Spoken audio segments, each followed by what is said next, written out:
प्रदेश के प्रभारी रहते हुए कई कार्यकर्ताओं से उनका परिचय हुआ, व्यापक पैमाने पर उन्होंने प्रवास किया। और अब भी जब मैं कभी उनके पास जाता हूं तो वो किसी कार्यकर्ता के बारे में पूछ लेते कि उनका क्या हाल है। एक बार उन्होंने लक्ष्मीनारायण गुप्ता जी जो पहले राजस्व मंत्री रहे थे उनके बारे में पूछ लिया। तो मैंने उनको बताया कि अब उनकी उम्र तो काफी हो गई, 100 साल के आसपास होगी। फिर उनका एक कार्यक्रम बना जनजाति गौरव दिवस में, पिछले साल की बात है, 15 नवंबर को। तो हमें लगा कि गुप्ता जी को उनसे मिलवाना चाहिए। तो मैंने उनसे अनुमति चाहिए कि लक्ष्मीनारायण गुप्ता जी की उम्र 100 साल हो गई है और उनसे आपको मिलवाना चाहते, तो उनका जरूर मिलूंगा। एग्जीबिशन लगी थी, कार्यक्रम के लिए लगाते हैं, उसके पास ही कुर्सी पे उनको बैठाया था। तो हमें लगा कि ऐसे ही पूछेंगे चलते चलते क्या हाल है गुप्ता जी। लेकिन जो गुप्ता जी के पास पहुंचे माननीय मोदी जी, तो झुक के उनके चरण छुए। अब ये हम लोगों के लिए एक बड़ी बात थी, प्रधानमंत्री देश के और एक बुजुर्ग कार्यकर्ता, वरिष्ठ कार्यकर्ता उनके चरण छू रहे हैं। ये अपने आप में दिल को छू लेने वाली घटना थी। और वो वरिष्ठों के प्रति कितना आदर रखते हैं, भारतीय जनता पार्टी के काम को बढ़ाने में जिनका योगदान है उतना उनका कितना सम्मान करते हैं, इसका ये उदाहरण था। गुप्ता जी की आंखों में आंसू आ गए। प्रधानमंत्री जी तसल्ली से मिले, बात की कैसे हैं। वो थोड़ा कम सुनते थे एज के कारण, तो जोर से बोल के उनसे चर्चा की। और बाद में फिर मंच पे प्रधानमंत्री जी पहुंचे। मैं नागपुर का महापौर भी था और भारतीय जनता युवा मोर्चा का नागपुर जिले का अध्यक्ष भी था। और उस समय एक राष्ट्रीय अभ्यास वर्ग नागपुर में लेने का तय हुआ, उसकी पूरी जिम्मेदारी मेरे ऊपर थी। रेशिम बाग में ये अभ्यास वर्ग होना था और इसकी पूरी तैयारी हमने की थी। और आने वाले कई नेता आने वाले थे, उनकी व्यवस्थाएं भी की थी। रेशिम बाग में भी रहने की व्यवस्था की थी और बाकी बाहर रेस्ट हाउसेस में भी व्यवस्थाएं की थी। तो मोदी जी आए, हमने उनका स्वागत किया और स्वागत करने के बाद उन्होंने डॉक्टर हेडगेवार जी का दर्शन लिया। और उसके बाद हमने उनको पूछा, मोदी जी को मैंने स्वयं पूछा कि देखिए रहने की व्यवस्था तो यहाँ पर भी है, बाहर गेस्ट हाउस में भी है। मैं ऐसा मानता था क्योंकि उस समय जितने नेता आए थे वो सारे बाहर गेस्ट हाउस में रहने को चले गए थे, तो इसलिए मैंने पूछा था। तो मोदी जी ने अपने अंदाज में कहा हम तो भाई यहीं रहेंगे। और बिल्कुल एक छोटा सा कमरा जो था, क्योंकि वो तो संघ की व्यवस्था सारी थी वहाँ पर, तो उस कमरे में वो 2 दिन तक 3 दिन तक वहीं रुके हुए थे। तो मुझे ऐसा लगता है कि एक जो किसी व्यक्ति का पहला इंप्रेशन आपके ऊपर होता है ना, वो बहुत एवरलास्टिंग होता है।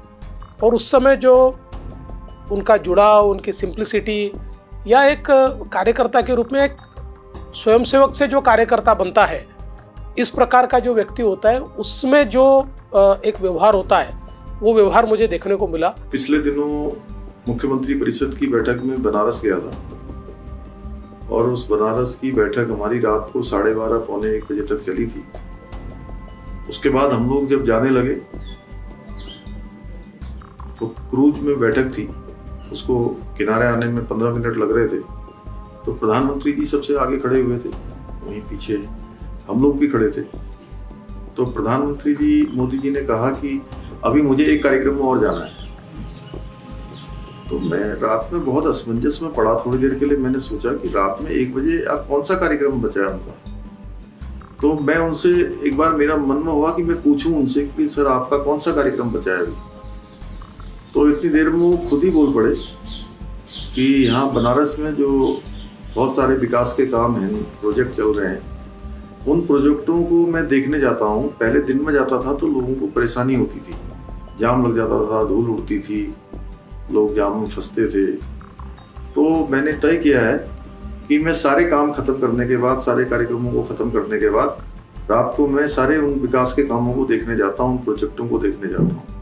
अगले दिन हम लोगों ने अखबार में पढ़ा कि प्रधानमंत्री जी ने 3 बजे रात तक उन सारे प्रोजेक्टों का भ्रमण किया है उनकी समीक्षा की है और 3 बजे तक 4 बजे तक उन्होंने वो आए होंगे अपने कमरे पर। फिर से 9 बजे से फिर से हमारी बैठक थी और प्रधानमंत्री जी फिर से ठीक 9 बजे कार्यक्रम स्थल पर थे। वो दौर चल रहा था गुजरात का, और गुजरात में मुझे याद आता है कि राष्ट्रीय कार्यकारिणी का मैं सदस्य था और आदरणीय राजनाथ सिंह जी राष्ट्रीय अध्यक्ष थे। मुझे लिखा पढ़ी का बहुत शौक रहता था, तमाम चीज़ों में बैठक वटक कर लिख लेता था। आदरणीय मनोहर पारिकर जी ने मुझे जहाँ पर वरिष्ठ लोग ठहरे थे उसी होटल में मेरी भी व्यवस्था कर रखी थी, और ये अलाउ था हम लोगों के घर की अगर जो पत्नियां हैं लोगों की, उनको अलाउ हो गया था कि वो मीटिंग में नहीं ले जा सकते लेकिन साथ ला सकते। उस समय लास्ट डे के लिए अलाउ था। मैं मेरी नया विवाह हुआ था और मैं अपनी श्रीमती जी को के साथ गया था। वो गुजरात में IIM अहमदाबाद में थी। इतना मोदी जी को किसी से पता होगा, मुझे नहीं पता, मैंने नहीं बताया था। हम लोग खाना खा रहे थे, माननीय कलराज मिश्रा जी और माननीय कलराज मिश्रा जी की श्रीमती जी, आदरणीय चाची जी, मेरी पत्नी और मैं, हम लोग बैठे खा रहे थे। इतने में उस समय मोदी जी मुख्यमंत्री थे। पीछे से नौटे, डॉक्टर कैसे हो?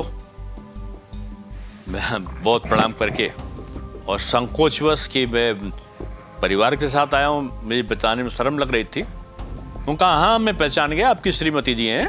और वो हमारे टेबल के पास खड़े हो गए। हम लोग खड़े होने लगे, बैठाल दिया उन्होंने। बोले आपने किया तो ठीक काम किया, आप गृहस्थ जीवन में आ गए, लेकिन आपने मेरा नुकसान कर दिया। हम लोग बिल्कुल सकुचा गए, इतना बड़ा नेता बोल रहा हो। तो मैं कुछ आगे बोलता, बोले मेरे एक गुजरात का वोटर जो है अब उत्तर प्रदेश ले आए हो। यानी मेरी श्रीमती जी गुजरात की थी, अहमदाबाद में वो पढ़ाती थी IIM में। तो उनको इतना किसी ने बताया तो इतना स्मरण था, आश्चर्यचकित थे लोग। और कल्ला जी क्योंकि सीनियर लीडर थे तो उन्होंने कल्ला जी को बड़े सम्मान के साथ कल्ला जी से थोड़ी देर बात की, चले एक एक व्यक्ति से मिलते हुए जाना, छोटी छोटी टिप्पणी करना। और टिप्पणी में क्या होता कि नेता अगर किसी के व्यक्तिगत चीज़ों को बोलने लगे तो लोग उसमें अपनत्व भाव खोजने लगते हैं। जब गुजरात में एक कार्यकर्ता के यहाँ एक शादी में जब राष्ट्रीय महामंत्री बने थे, उस समय वो शादी में सूरत आए थे। शादी अटेंड करने के बाद उन्हें अहमदाबाद जाना था। कार्यक्रम अचानक बना, इसके लिए उनका ट्रेन में रिजर्वेशन भी नहीं था। हमने कच्छ एक्सप्रेस में 10 बजे रेलवे स्टेशन पे उनका एक सिंपल टिकट वो ले लिया, मगर रिजर्वेशन नहीं मिला। तो पूरा प्रवास उन्होंने रात को वो सिंपल चेयर के ऊपर बैठ कर किया। तो ये नरेंद्र मोदी जो कच्छ एक्सप्रेस में सेकंड क्लास में विदाउट रिजर्वेशन जो प्रवास उन्होंने किया था, वही आज पूरे देश में बुलेट ट्रेन का लोगों का सपना पूरा कर रहे हैं। और आने वाले दिनों में हमारे देश में जो बुलेट ट्रेन दौड़ेगी वो नरेंद्र मोदी साहब के कारण दौड़ेगी। प्रभातखबर.com, विश्वास वही, रफ्तार नहीं।